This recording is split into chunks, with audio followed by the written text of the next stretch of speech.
Alors, on va parler évidemment de ce Rennes-Nice et non pas ce Reims-Nice, comme j'ai dit tout à l'heure, saison 92-93. Un match qui valait cher pour les barrages. Voilà, mais en fait, on va pas parler uniquement de ce match-là, on va parler de toute la saison. Voilà. On a 3 heures donc.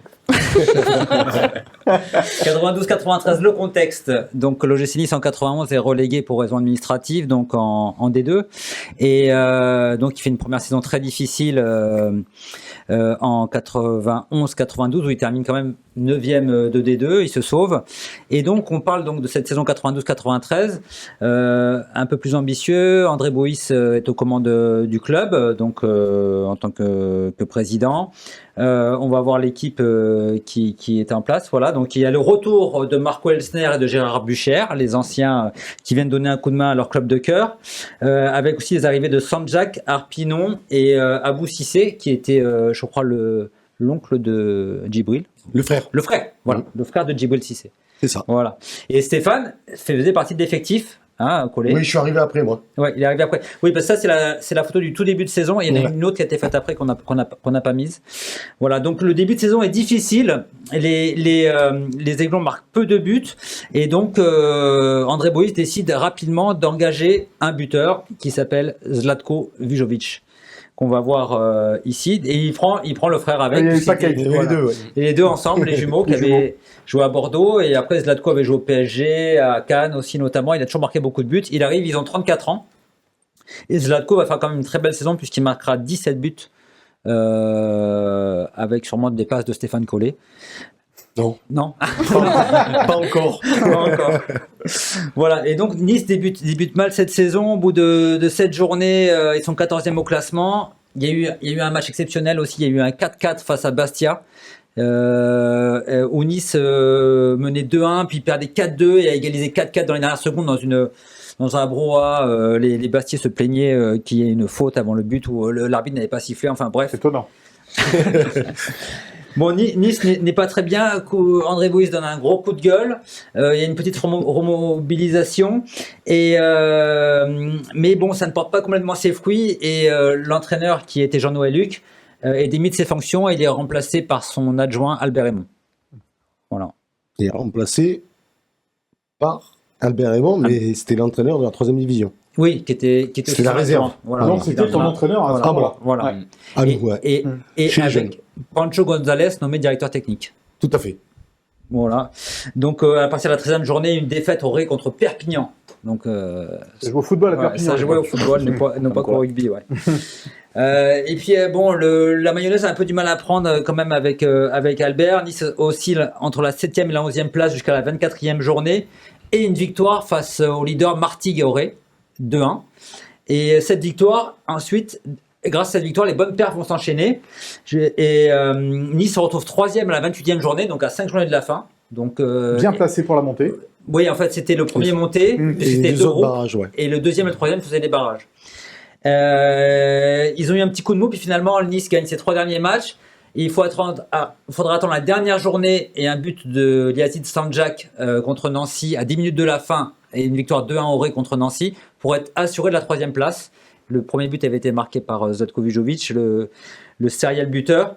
Et donc Nice terminera 3e du groupe B de D2 et donc affrontera le 2e du groupe A en pré-barrage. Il faut rappeler quand même que la D2, à l'époque, il y avait donc 2 groupes de 20 clubs. Tu avais 18, il me semble. Il y a eu 20 clubs. 18 puisqu'il y avait 34 journées. Oui, c'est vrai. Donc il y avait 36 équipes en D2 à l'époque. Je m'étonne qu'il y ait Perpignan dans le lot. Quoi. Voilà. Ça ratissait large. Quoi. Mais Nice quand même avait su se relever et a su faire quand même une saison et se qualifier pour les pré-barrages. Et donc ce pré-barrage se jouera chez le 2e de la poule A. Et donc c'était à Rennes qui venait de descendre et donc qui était 2e. Et Stéphane avait joué titulaire d'ailleurs ce match de pré-barrage. Et c'est un match, hélas, où les Niçois ont un petit peu souffert. Et ils perdront 1-0 en fin de match sur un but de Musici, un Ougandais, et qui est apparemment, selon les souvenirs que j'ai lus notamment dans 100 ans de passion, que je présente ici, de Michel Aureggia. Ah, de Michel, celui-là. Voilà. à la limite du hors-jeu. Mais d'ailleurs, Stéphane a un souvenir pas très précis, mais tu te souviens qu'il y avait eu... Oui, il y avait eu problème. Sur ce but-là, en tous les cas, il y a eu contestation. Voilà. Ouais, il y avait une grosse contestation et après, donc, vous étiez évidemment très déçus de... Oui, c'est pour ça peut-être que je m'en souviens pas. Les défaites avec Nice, je préfère gagner. Ouais. Voilà. Et juste donc pour l'anecdote, nous Nice montera la saison suivante. Puisque c'était une Super D2 la saison Super suivante. D2, ils avaient fusionné. Ça avait changé. Et d'ailleurs, on finit champion de France sur la dernière journée, on passe devant Rennes. Voilà, Super D2. Voilà. À jamais le premier champion de Super D2. Parce que effectivement, Rennes ne montre pas cette année-là parce qu'ils avaient été battus par Cannes en barrage. Cannes qui avait fini deuxième du groupe de l'OGC Nice. Donc deuxième Cannes et premier Martigues, deuxième Cannes, troisième Nice. C'est ça. Et après Cannes, je crois, était monté. C'est Cannes qui était monté. Ouais. Et avec Martigues. Puisque Rennes était en Super D2 avec nous l'année d'après. Donc, les combats qu'on leur on joue Valenciennes.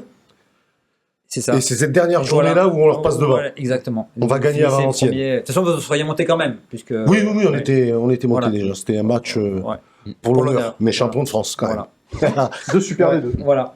Et donc un petit merci donc à Michel Auregia parce que je me suis aidé de 100 ans de passion de l'OGC Nice et évidemment aussi à Serge Bloumeau parce que je me suis un peu aidé notamment pour les photos de Zlatko Vijovic et Zoran. Photo c'est Fred. Je regarde. Là, la photo c'est Fred. Je te laisse Fred tout à l'heure.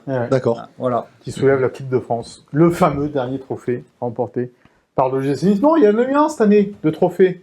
On oublie de le dire, mais le titre en D5. En D5. Les amis, en Division 5, la deuxième équipe départementale 5. Oui, départementale 5, pardon. La deuxième équipe de l'OGC Nice, emmenée par Romain Genevois et Jérémy Pied, entre autres. Et Franck Djadjedje. Et Franck Djadjedje. Et Malo Bilic. Tous les salariés du club, plus quelques anciens, ont été sacrés champions de départemental. Alors, de leur groupe. Oui, c'est déjà pas mal. Après, il y a un titre de champion de D5 et qui va se faire plus tard. Voilà, bon, de leur groupe, c'est déjà pas mal. On les félicite. Une belle aventure. Quand même. Voilà, une belle aventure. Hein, parce que nous, on pourrait plus y jouer dans cette équipe-là. Et Francaise a dit que lui non plus. Oui, lui non plus. Il a plus de genoux, c'est ça. Genoux et mollets. Ouais, il voit pas le rapport. Bon, allez. Voilà, juste une anecdote. Ah, c'est pas fini. Voilà, c'était les débuts. Cette année a été aussi les débuts de Lionel Détizy, hein. Voilà, qui a commencé ses premiers pas. Ses débuts en pro, voilà, effectivement. Avec l'OGC Nice. On l'a vu sur la pour la belle photo. carrière ensuite qu'il a connue. Et puis Steph aussi, c'était premiers pas en pro. Tu avais joué déjà la saison précédente. Non, c'est les premiers pas là. C'est les premiers pas en pro. Avec Lionel, pareil, on a débuté pratiquement ensemble. Il y avait Fred Joria, Mathieu, et puis les Grognards, Marsiglia, il y avait Gastien. Oui, une petite anecdote, il nous reste une minute. Je vais raconter une petite anecdote par rapport à Steph. Je crois que je ne l'ai jamais raconté, Steph. Tu te souviens du kiné de l'OGC Nice, Michel Reynaud? Oui, Michel, je connais bien. Je m'étais fait mal, moi, et c'était mon kiné. Et un jour, je t'avais croisé. Comme ça, moi, j'étais supporter, comme ça, lambda. Et toi, tu venais dans le kiné, dans le cabinet qui était en bas d'Auguste Reynaud. Ouais, c'est ça, sur la droite. À Joseph Garnier, je crois. C'est ça. Voilà, Joseph Garnier. Et je t'avais croisé et j'étais comme un fou. Parce que j'avais croisé un joueur de l'OGC Nice. Je venais là me faire soigner. C'est la petite anecdote. Il m'a beaucoup aidé d'ailleurs. Quand ils étaient encore accessibles. Il m'a beaucoup aidé. Vous aviez la même coupe de cheveux déjà ou pas? Et non, pas moi. Steph.